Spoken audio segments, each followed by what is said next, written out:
Carlos da Silva from France Telecom Orange. I have two questions. One is, I'm from France, so I'm now living in the US. I look at it on a very pure customer basis.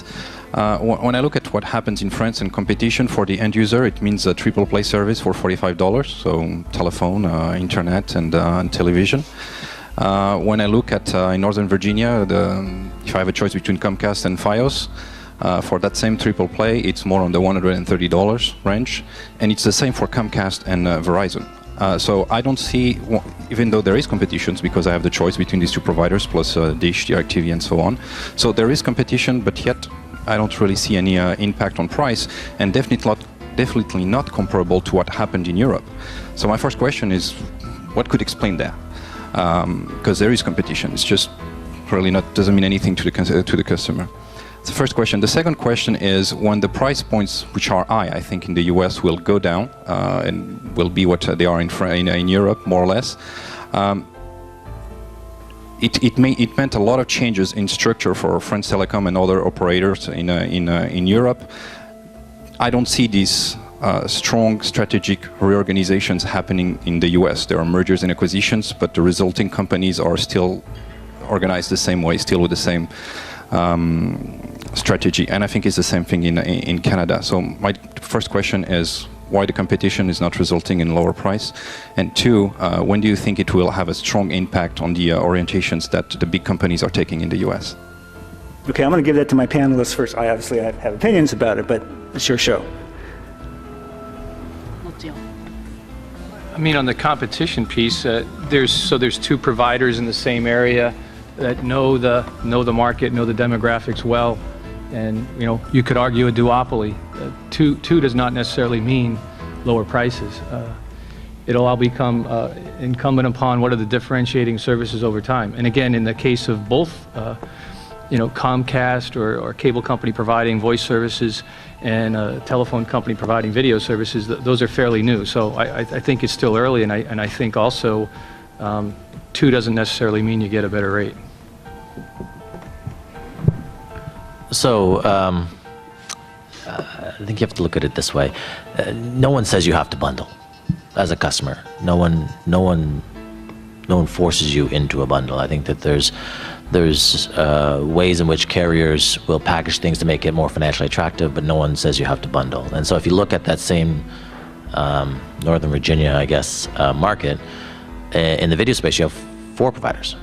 You have EchoStar, Direct, plus Verizon, and did you say it was Cox or Comcast? And so it creates an environment. I think definitely the value for consumers has improved over time with the introduction of the multiple bundles. And I think every time you've seen a facilities-based carrier enter into a marketplace, the pricing dynamic has changed. Can't really comment as to why it's different from, say, an environment in France, but I can tell you that at least within the North American environment, the one dynamic that does affect pricing more so than you see in other areas around the world is that video plays a larger component in the pricing game in North America, because people buy a lot more TV in North America, and the difference between television product and the rest of the products, say telecom and voice, or data and voice, is that television has a cost of sale associated with it.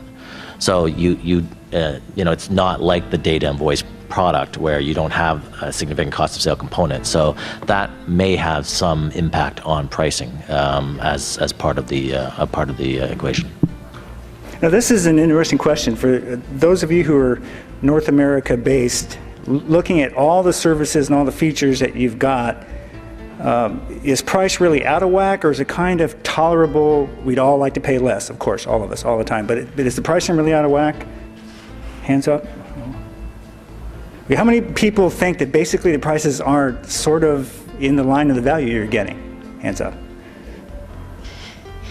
Most people got some other opinion that I'm not aware of.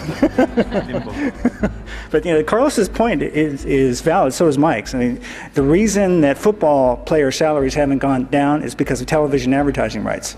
They just assume my skills as an entertainer is very valuable to someone selling advertising, therefore I'm going to require more from my services. So video really is a different thing than simple voice and data. I mean, I use a lot of broadband. I pay for broadband at 3 locations, video, T1 through DSL services, and every human being in my family has a mobile.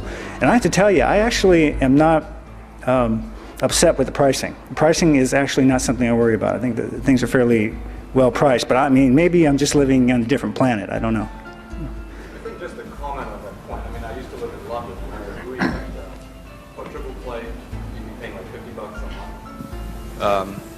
However, one thing to note in Europe is that it has a largely more dense population. There's less miles of copper that has to traverse, and so that's a big factor, I think, in why the services here are slightly more expensive. And plus, it's also new, and the media rights, as you say, is another aspect to consider. Okay, now the issue also is in Europe that, well, let's take a question before I usurp your time.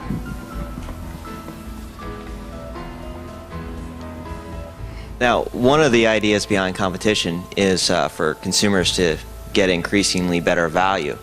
Now, one thing I don't think we've heard about is, the situation that we're seeing in the United States where, take for example, Omaha, Nebraska, where competitive forces were very successful at gaining market share against the incumbent Quest. Quest sought and was granted forbearance from the FCC, and since 2005, I think loop prices are up about 60%. So in this case, competition was supposedly successful, and all the prices went up. Claire, want to say something? No. Oh, no, because I'm absolutely not an expert, but I would just like to think about this uncertain times for the industry if we look at the global picture.